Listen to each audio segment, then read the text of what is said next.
What is considered private property? Have you ever wondered what private property really means and why it matters? Let's break it down in a way that's easy to understand. Private property refers to any asset or resource owned by an individual or a non-governmental entity. This means it is not owned by the state or the public. When someone owns private property, they have legal rights to use, control, and dispose of that property as they wish, as long as they follow the law. This concept is a key part of American beliefs about property rights, especially from a Republican viewpoint. Republicans emphasize limited government and free markets, which means they believe individuals should have the freedom to manage their own property without too much government interference.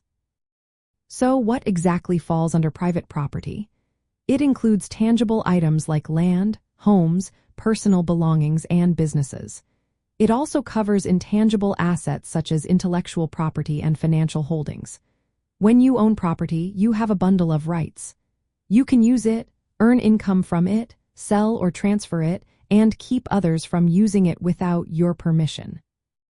These rights are protected by law and are essential for individual freedom and economic opportunity.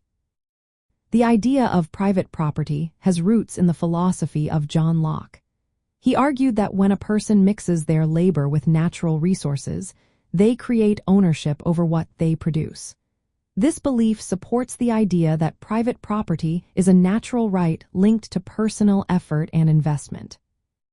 From a Republican perspective, protecting private property rights is vital.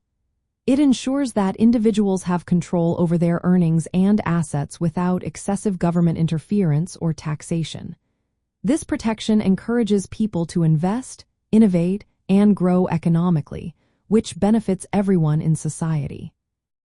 Republicans generally argue that private property should be respected and safeguarded against unfair seizure or redistribution.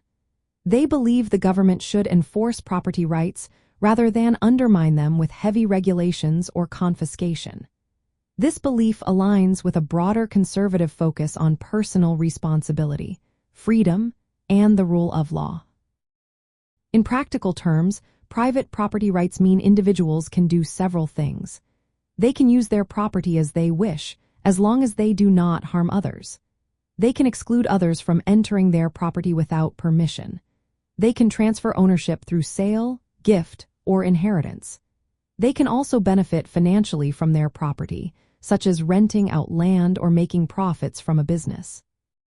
In essence, private property is any legally recognized asset owned by individuals or private entities.